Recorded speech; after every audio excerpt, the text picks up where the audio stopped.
asking our Shaykh to send us something, inshallah, to speak, to learn. Very few important questions we're receiving these days. Questions that's going to improve your spirituality. Even so many questions we're getting, it's either heavy on just the nafs or the dunya.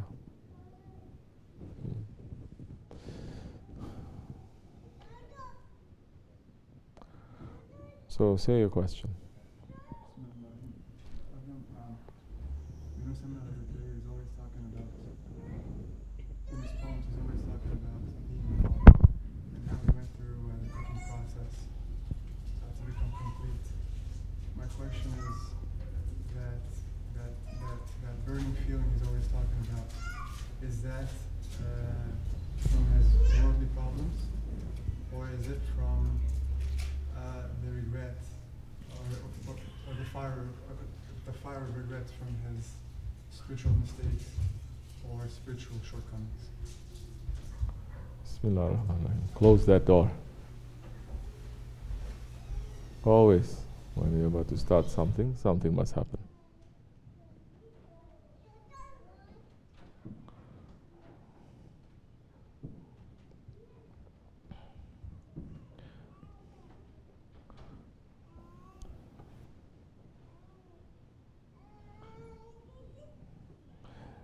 Bismillah ar-Rahman ar-Rahim. How can we even dare to speak about Hazrat Yunus Emre? He is one of the most beloved ones to Allah subhanahu wa ta'ala.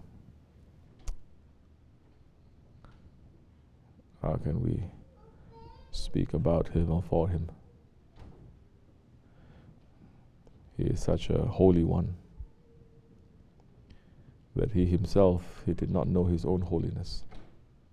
And that makes him to be even more beloved to Allah, because he was never looking at himself. He was always looking to the greatness of Allah and the greatness of his Shaykh.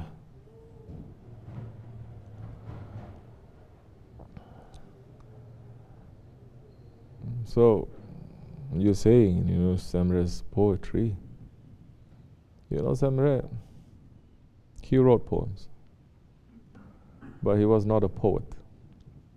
This we have to make everyone to understand. Hazrat Rumi, he wrote poetry, but he wasn't a poet. That wasn't his occupation, that wasn't his identity. Yunus Emre, he was a dervish. He was someone who was sincerely preparing himself to enter into divine presence.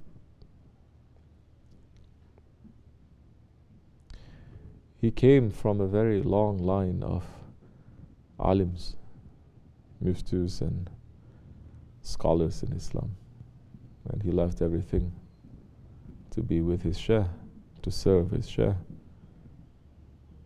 The Shaykh Efendi Hazrat Lari is saying, for 40 years he served his Shaykh, just going up the mountains and collecting wood and bringing it to the Dergah. That was his service. He wasn't praying with his Shaykh. He wasn't making zikr with his Shaykh. He wasn't even sitting with his sohbat in the old days. So many things are very strict. These days, there is no manners. Manners comes with strictness. Nowadays, everything is all mixed up, jumbled. So, he was the one that for 40 years, that's all that he served his Shaykh. If we tell any murid that comes here, not 40 years, not 40 days. Tell them 4 days you're going to stay here. All you have to do is go up the mountain, collect wood, Fajr time, and come back Maghrib, eat in the kitchen and go to sleep. This is tariqat. This is Sufism. They're going to say, what kind of a cult is this? Using people. Wrong. He did that for years. That Shaykh Efendi said, one day his Shaykh was walking in the Dergah and he saw the firewood. And all the firewood that was collected by Hazrat Yunus was completely straight, like this. Then he looked at him and he said, there's no crooked tree in the forest. All the forests, the trees, they're straight like this. And he says, oh my Shaykh, to enter your Dergah, not even the wood can be crooked.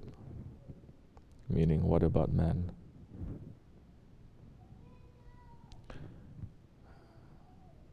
And he was so in love with his Allah, with his Prophet, with his Shaykh, that those 40 years that he spent, he was never away from his Shaykh, even for a blink of an eye. And he was singing, and he was praising his Lord and his Prophet and his Shaykh continuously. So many openings were given to him because of his sincerity. These are dervishes. That's why I'm saying, how can we dare to speak about them? So many other ones, they speak like he is nothing, he is something. They speak about him and about Hazrat Rumi like they are nothing. They speak about Ibrahim ibn Adam like he is nothing. They speak about all these great saints without any respect. Some even twisting their stories, saying lies about them. Very dangerous. So humiliation is falling to them. But Hazrat Yunus Emre, the whole world is running after Hazrat Rumi.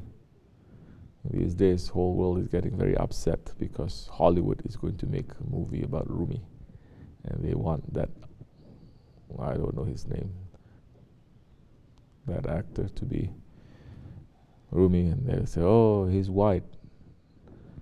How can Hollywood make a white actor to play a brown person? And I say, you crazy? Are you really stupid? You're missing completely the point of the whole thing. It's not white, black, brown, or gray. It's about the material that you're using. The whole thing now is the whole mankind, when they let their ego to overtake them, they cannot see anyone above them. They have to bring everyone below them. When the ego overtakes, that time the ego is not even going to worship to Allah. It's going to say, it's going to bring Allah down.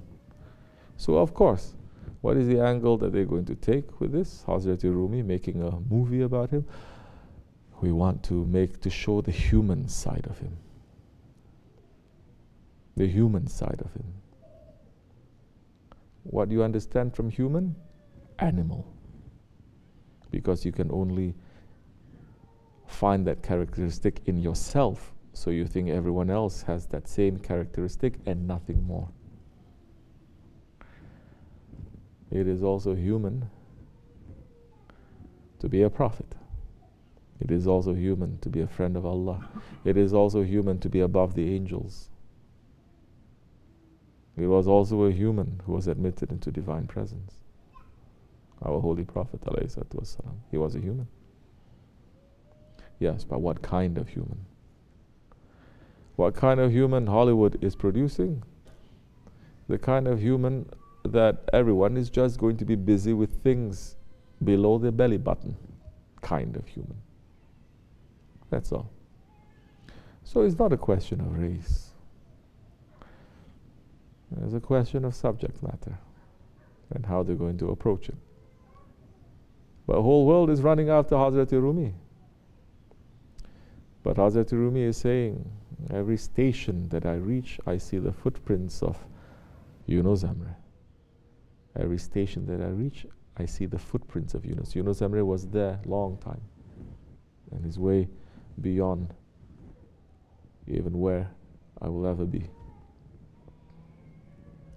So when he speaks about cooking, He talks about being raw and he needs to be cooked. We cannot say too much. There's so many people studying his poems, trying to give meaning to his poems. You can do that, but we don't study the poetry, we study the man. We look at the man. And what do we look at? How are we going to learn the man? We look at our Shaykh. Our Shaykh is going to teach.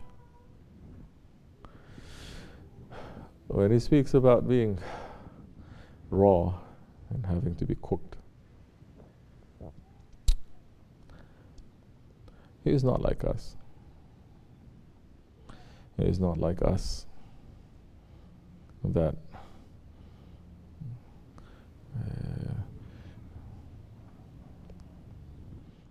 we had so much history before. We had so much mileage on our vehicle.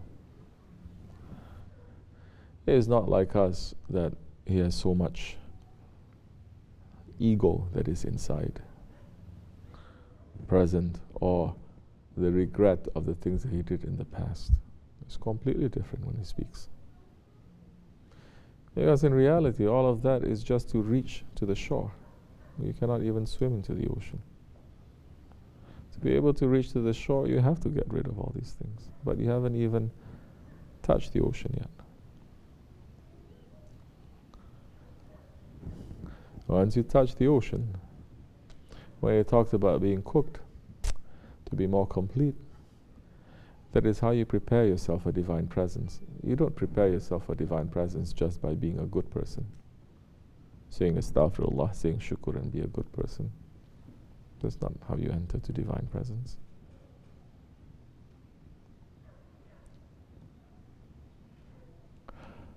Look to the Mi'raj of the Holy Prophet ﷺ, how he was admitted to divine presence.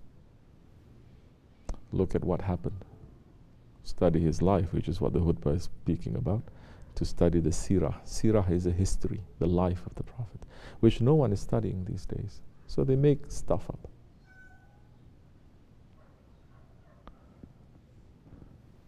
So what did the Holy Prophet ﷺ, what he had to go through?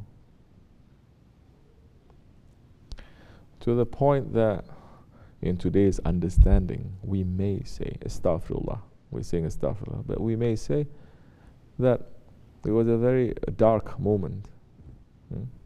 If today's people carrying just a little bit of that, they're going to fall into depression and they're going to kill themselves.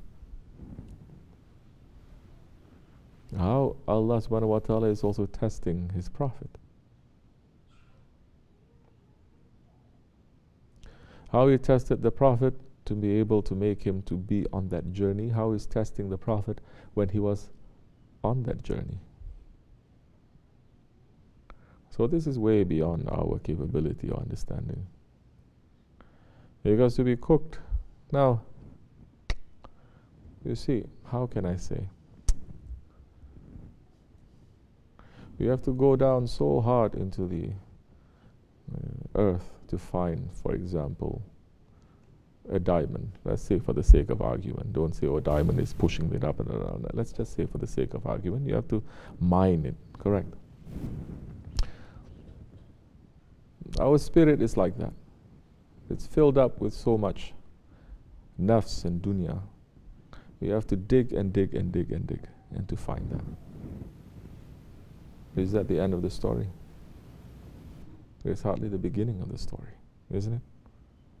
What do you need to do then? You need to take it out. Then what do you need to do?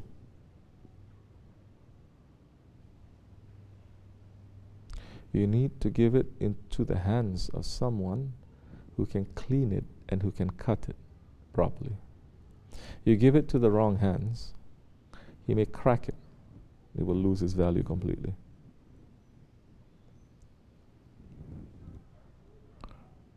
You cannot do it by yourself. So it takes out. You still have to cut it. After all that, then the journey begins. You cut it. You polish it. Then what happens? Is it still a jewel that has value, it will not have value until someone who is valuable wears it. Otherwise, it's just locked up in the store. You don't even know it exists, correct? Until the Sultan puts it on his head. Then it has a value. Then it begins his life. As what? It begins his life next to the Sultan. Then that journey is endless. As long as the Sultan is living, what he continues. So our spirit,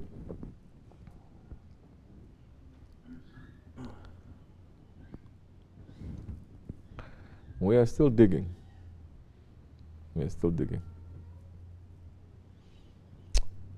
This is Akhir Zaman. This is the end of times. There are things in the end of times that is very difficult and very hard, very bad. But there are things in the Akhir Zaman which is a lot of good news.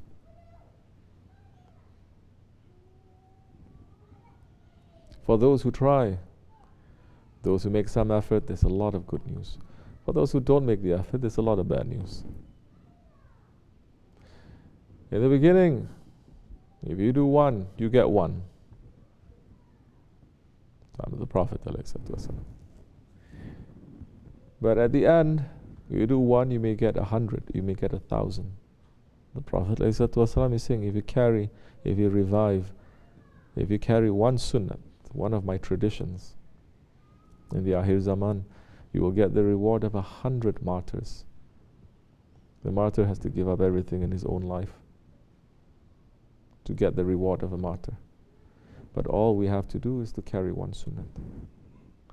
So there is big news for those who try. For us, we must try. It looks as if this is never ending. When are we going to finish digging and digging? We dig. And it is according to our intention. And our action will be accepted because of that intention. You think it is difficult for Allah and His Prophet and for His friends to just complete everything for us. Maybe in the old days they have to dig, they have to take it out, they have to clean it, they have to cut it, they have to sell it, and they have to give someone worthy to wear it. But maybe in these days, all that we have to do is just to dig however much that we can. It's very easy for them to do the rest. We don't have to. But we cannot be under any illusion or delusion thinking that we already found it and we have already. This is what Hazrat Yunus Emre is speaking, is completely something else from what we are dealing with. You understand? He is not dealing with ego anymore. He's not dealing with ego anymore. He's dealing with self. He's dealing with self. He's dealing with his identity. He's dealing with leaving everything behind. Leaving his identity behind. Because right now, we want to get rid of our bad identity, correct? When we want to get good identity. But those ones, they are going to be tested even in their good identity. The way that the Holy Prophet ﷺ, he was tested. He was running. It looked as if everything was failing. And he was running. And his identity, Allah subhanahu wa ta'ala gave him a new identity. Of course you have to have a new.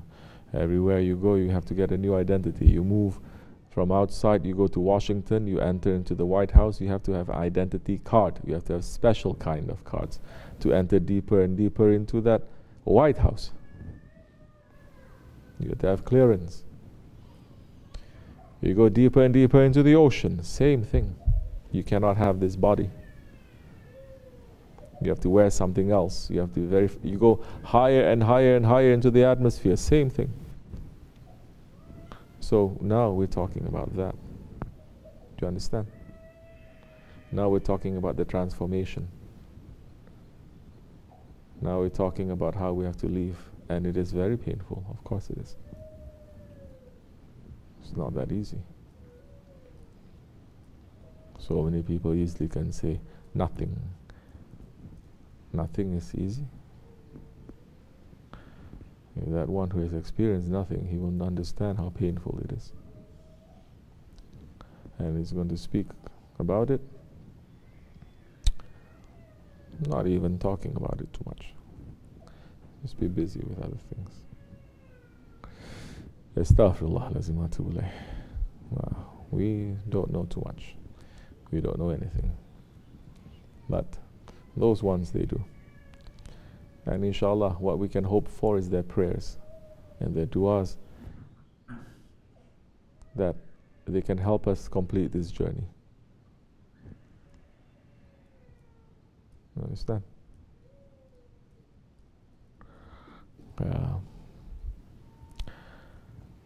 Amin. Allahu tawfiq. Al-Fatiha. Amin. Assalamu alaikum.